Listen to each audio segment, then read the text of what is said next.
मधुबन के बाबा, मधुबन के बाबा मुरली वाले, आपका क्या कहना, आपका क्या कहना। ओम शांति। आज 5 फरवरी 2024 के साकार मधुर महावाक्य हैं।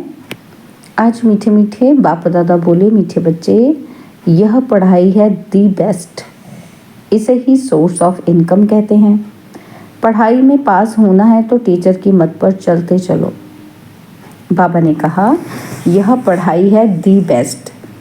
इसे ही सोर्स ऑफ इनकम कहते हैं। पढ़ाई में पास होना है तो टीचर की मत पर चलते चलो। बाबा ने आज प्रश्न पूछा, बाप ड्रामा का राज जानते भी अपने बच्चों से कौन सा पुरुषार्थ कराते हैं?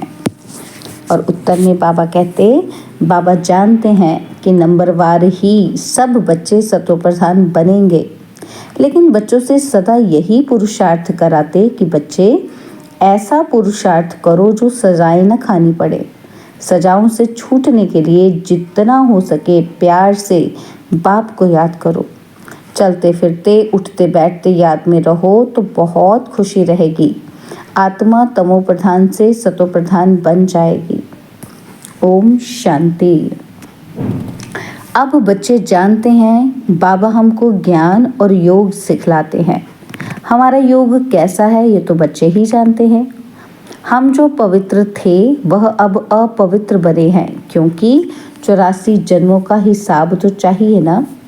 यह 84 जन्मों का चक्र है। यह जानेंगे भी वही जो 84 जन्म लेते होंगे। तुम बच्चों को बाप द्वारा मालूम हुआ है। अब ऐसे बाप का भी अगर नहीं मानेंगे तो बाकी किसका मानेंगे? बाप की मत मिलती है। ऐसे बहुत हैं जो बिल्कुल नहीं मानते। कोटों में कोई मानेंगे। बाप शिक्षा भी कितनी क्लियर देते हैं। तुम बच्चे ही मानेंगे नंबरवार पुरुषार्थ अनुसार। सब एक रस तो नहीं मानेंगे। टीचर की पढ़ाई को सब एक रस नहीं मानेंगे अथवा पढ़ेंगे।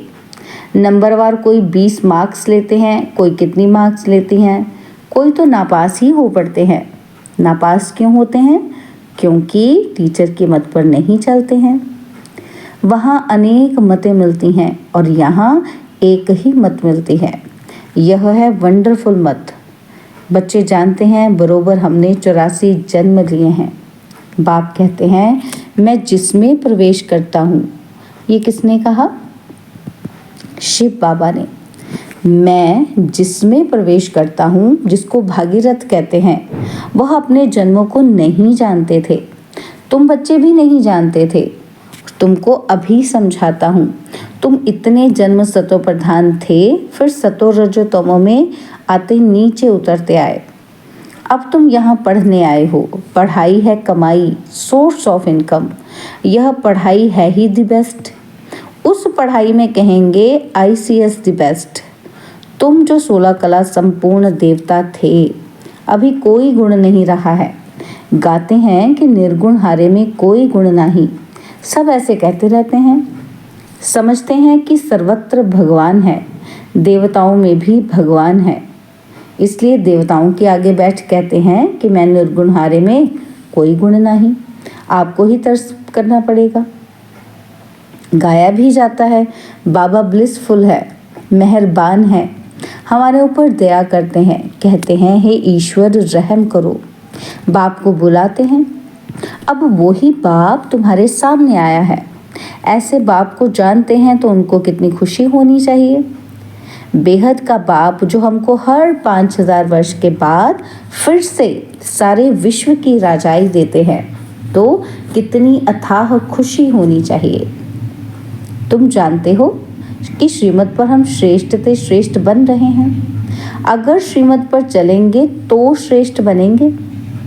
आधा कल्प रावण की मत चलती है। बाबा कितना अच्छी रीति समझाते रहते हैं। तुमने 84 जन्म लिए हैं, तुम ही सतो प्रधान थे। अभी तुमको फिर सतो प्रधान बनना है। यह है रावण राज्य। जब इस रावण पर जीत हो तब राम राज्य स्थापन हो।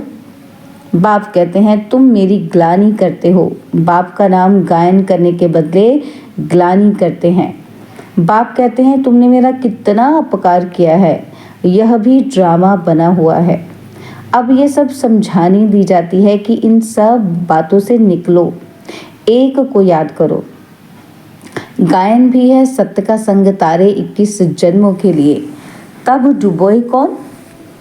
तुमको सागर में किसने डुबोया? बच्चों से ही प्रश्न पूछेंगे ना, तो तुम जानते हो मेरा ही नाम बागवान खिवैया है। अर्थ ना समझने के कारण बेहद के बाप की बहुत ग्लानि की है। फिर बेहद का बाप उन्हों को बेहद का सुख देते हैं। अपकार करने वालों पर उपकार करते हैं। वह समझते नहीं कि हम अपकार करते हैं। बड़े खुशी से कहते हैं कि ईश्वर सर्वव्यापी है। अब ऐसे तो हो न सके।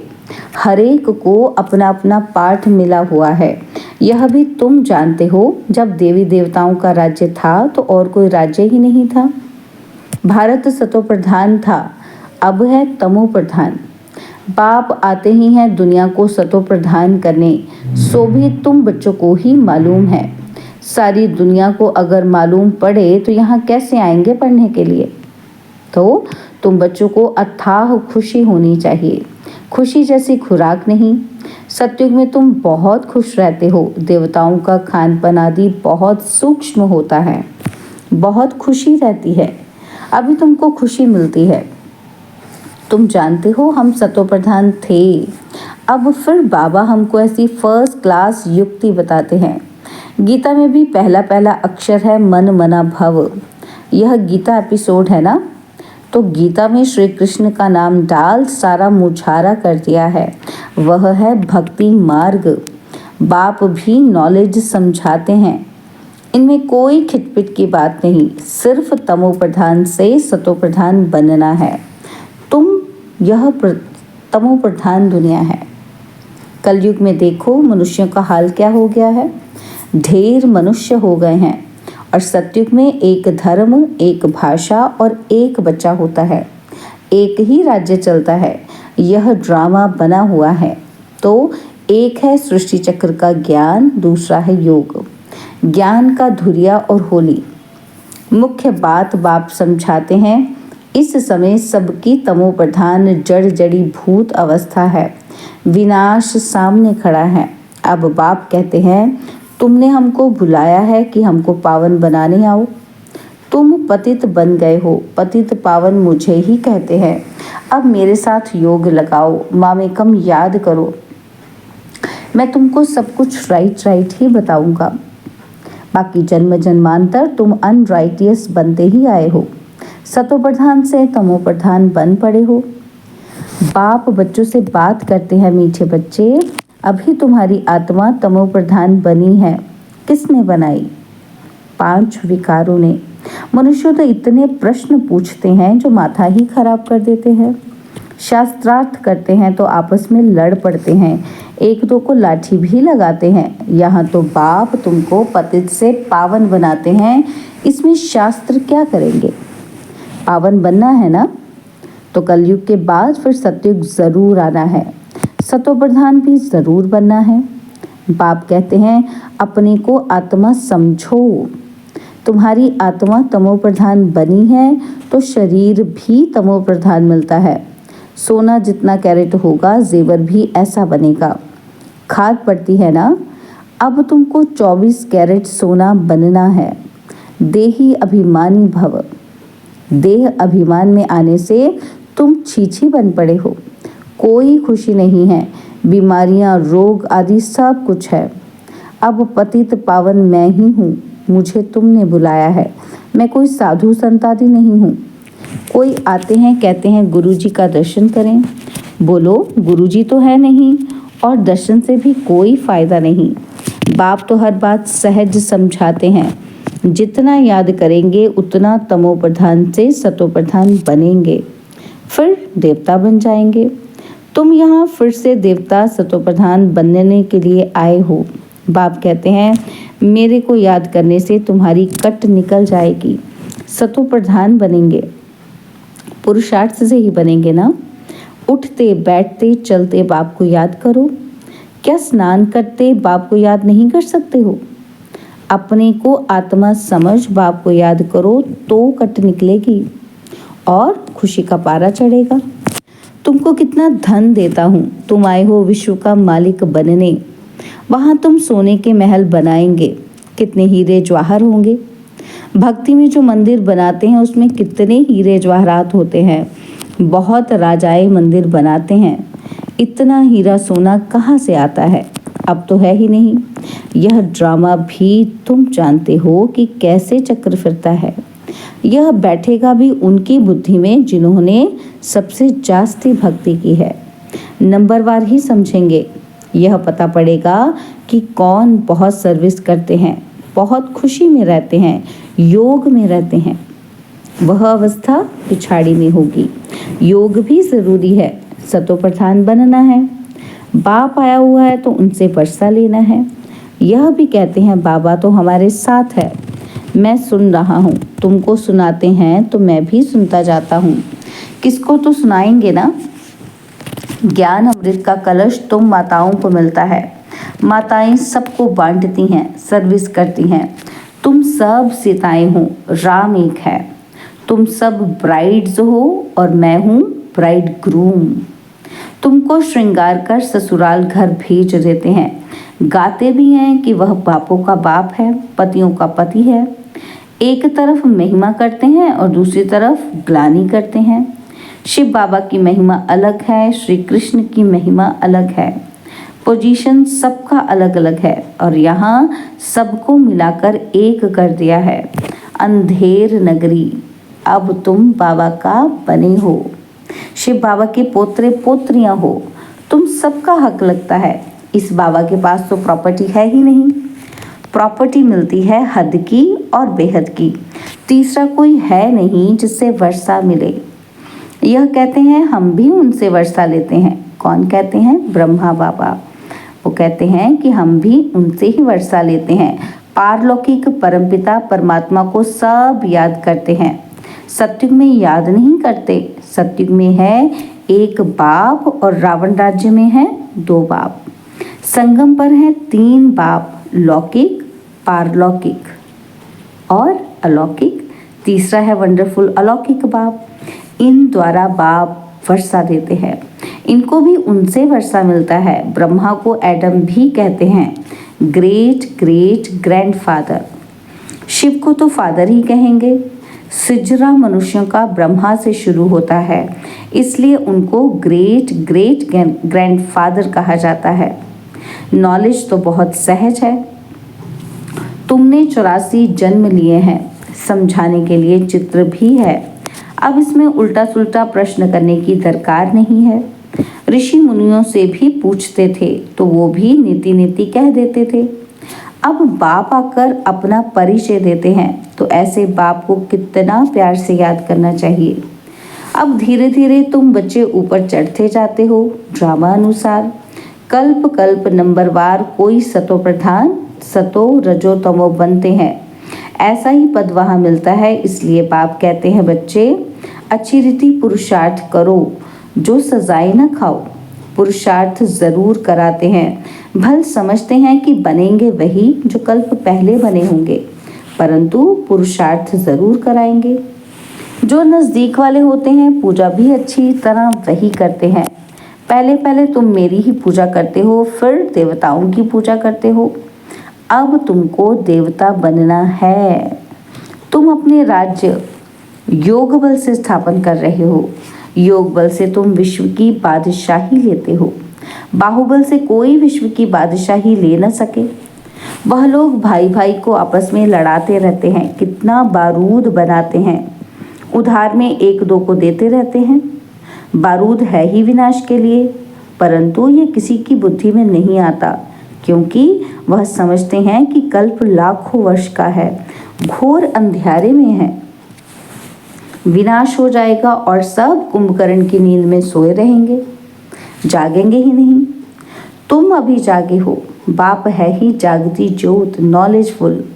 तुम बच्चों को आप समान बनाते हैं, वह है भक्ति और यह है ज्ञान। ज्ञान से तुम सुखी बनते हो। तुमको आना चाहिए कि हम फिर से सतोप्रधान बन रहे हैं। बाप को याद करना है, इसको कहा जाता है बेहद का संन्यास। यह पुरानी दुनिया तो विनाश होने वाली है। नेचुरल कैलेमिटीज भी मदद करती हैं। उस समय तुमको खाना भी पूरा नहीं मिलेगा। हम अपनी खुशी की खुराक में रहेंगे। जानते हो, ये सब खलास होना है, इसमें मूंझने की बात नहीं है। मैं आता ही हूँ तुम बच्चों को फिर से सतोप्रधान बनाने। यह तो कल्प कल्प का मेरा ही काम है। अच्छा, मीठे मीठे सिकिलदे बच्चों प्रति माता पिता बाप दादा का याद, प्यार और गुड मॉर्निंग। रूहानी बाप की रूहानी बच्चों को नमस्ते। हम रूहानी बच्चों की रूहानी बाप दादाजी को दिलवा जान सिकवा प्रेम से नमस्ते। ओम शांति। प्यारे बाबा, मीठे बाबा, मेरे बाबा, शुक्रिया बाबा, शुक्रिया बाबा, शुक्रिया। धारणा के लिए मुख्य सार है, पहला पॉइंट है, स्वयं भगवान हमारे पर मेहरबान हुआ है। वह हमें पढ़ा रहे हैं, इस नशे में रहना है। पढ़ाई सोर्स ऑफ इनकम है, इसलिए मिस नहीं करना है। और सेकंड पॉइंट है, अथाह खुशी का अनुभव करना और कराना है। चलते फिरते देही अभिमानी बन बाप की याद में रह आत्मा को सतोप्रधान जरूर बनाना है। बाबा ने आज हमको वरदान दिया, समय प्रमाण हर शक्ति का अनुभव प्रैक्टिकल स्वरूप में करने वाले मास्टर सर्वशक्तिमान भव। समय प्रमाण हर शक्ति का अनुभव प्रैक्टिकल स्वरूप में करने वाले मास्टर सर्वशक्तिमान भव। मास्टर का अर्थ है कि जिस शक्ति का जिस समय आवाहन करो वो शक्ति उसी समय प्रैक्टिकल स्वरूप में अनुभव हो। ऑर्डर किया और हाजिर। ऐसे नहीं कि ऑर्डर करो सहन शक्ति को और आए सामना करने की शक्ति, तो उसको मास्टर नहीं कहेंगे। तो ट्रायल करो कि जिस समय जो शक्ति आवश्यक है उस समय वही शक्ति कार्य में आती है। 1 सेकंड का भी फर्क पड़ा तो जीत के बजाय हार हो जाएगी। स्लोगन है, बुद्धि में जितना ईश्वरीय नशा हो कर्म में उतनी ही नम्रता हो। बुद्धि में जितना ईश्वरीय नशा हो कर्म में उतनी ही नम्रता हो। ओम शांति। और अब यह एक बहुत अच्छी वीडियो भी जरूर देखें।